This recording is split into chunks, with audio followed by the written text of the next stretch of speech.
Today's passage is Galatians chapter 1 verses 6 through 10. Let's read together. I am astonished that you are so quickly deserting the one who called you to live in the grace of Christ and are turning to a different gospel, which is really no gospel at all.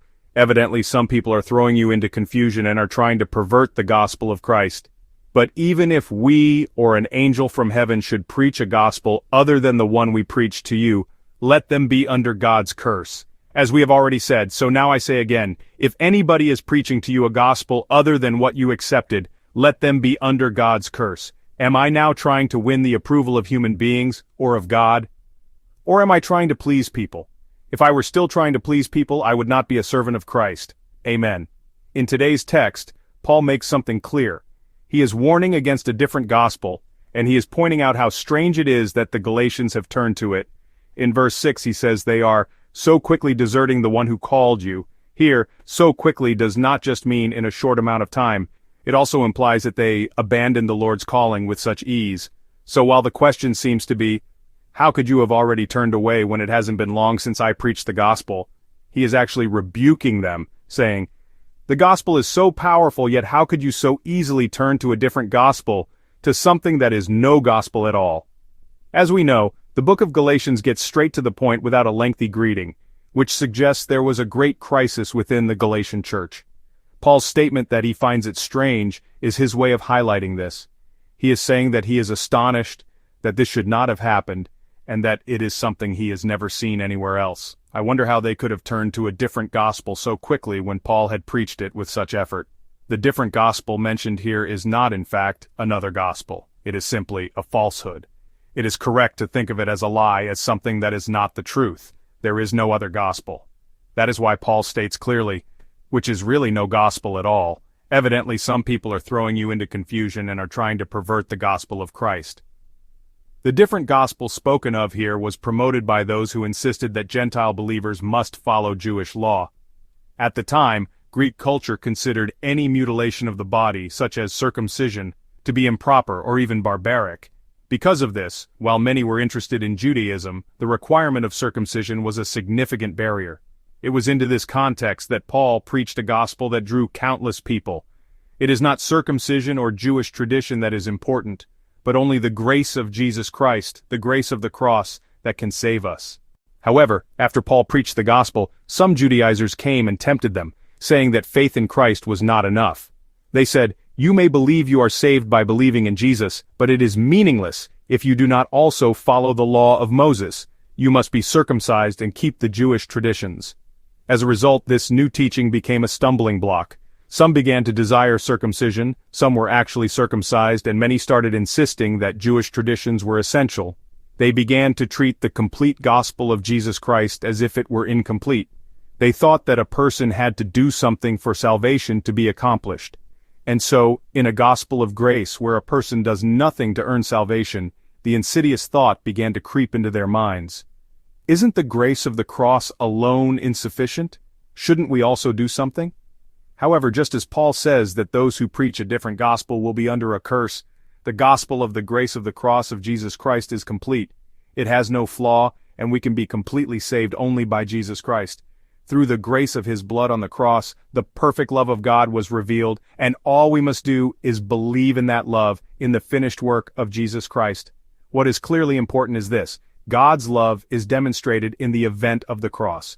The gospel of Jesus Christ that Paul preached proclaims the love of Jesus, who laid down his very life. If a different gospel shook the Galatian church back then, what falsehoods shake us in our lives of faith today?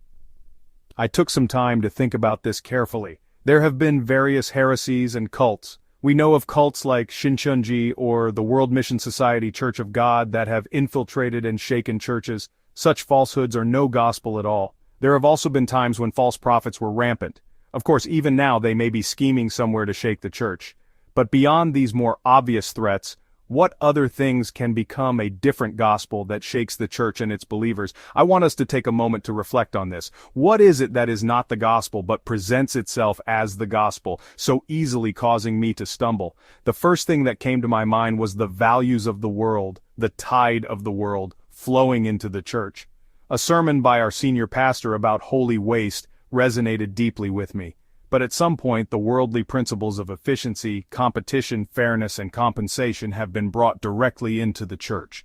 And this is not God's fairness or God's justice, rather the world's standards have come in, and we have often started applying them to the church. However, God taught us a love that looks to the world like a holy waste, the love Jesus showed by dying on the cross, the love of the Father shown in the parable of the prodigal son, the love of the vineyard owner who gave the same wages to the worker who came in the morning and the one who came late in the day.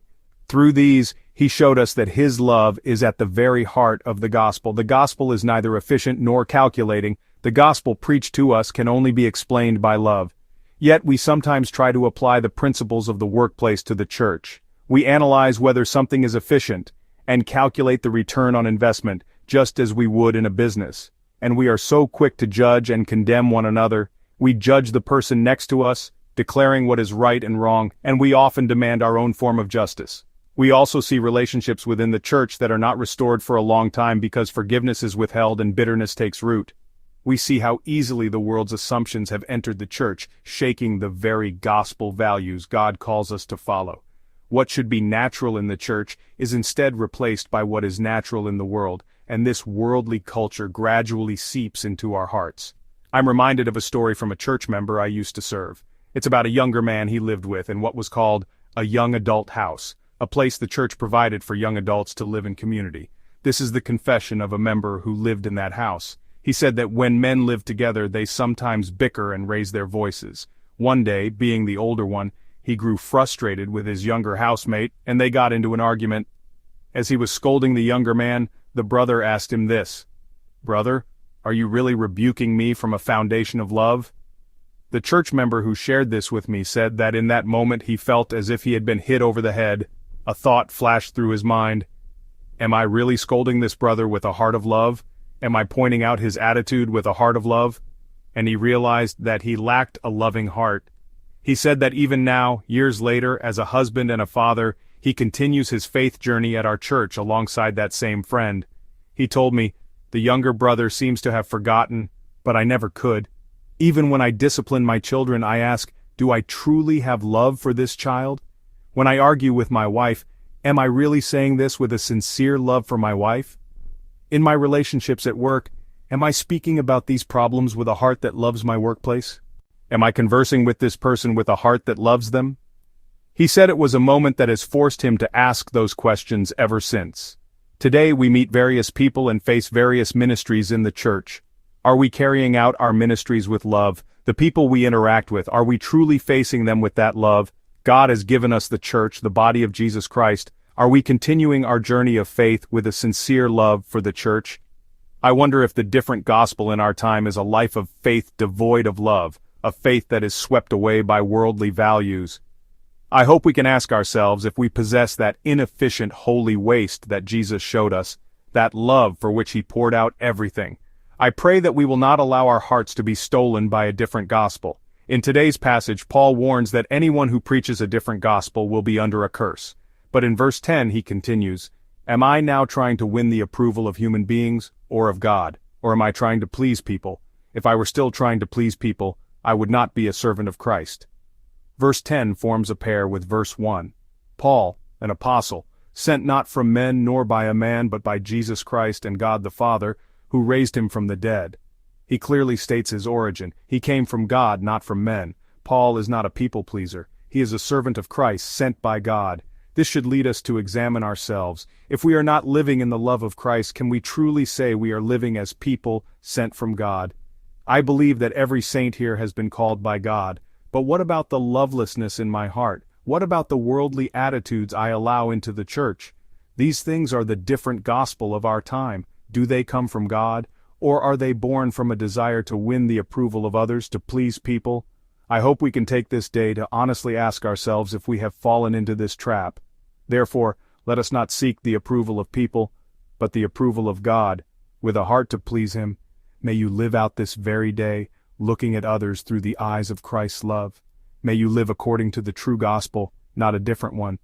Furthermore, I pray that the way you approach people, ministry, and the church itself would be rooted not in a different worldly gospel, but in the values of God, seeing everything and everyone according to his will. Therefore, instead of judging or speaking ill of others, may we be a people who embrace them, embrace our ministries, and embrace God's church and His will, standing firm in the one true faith.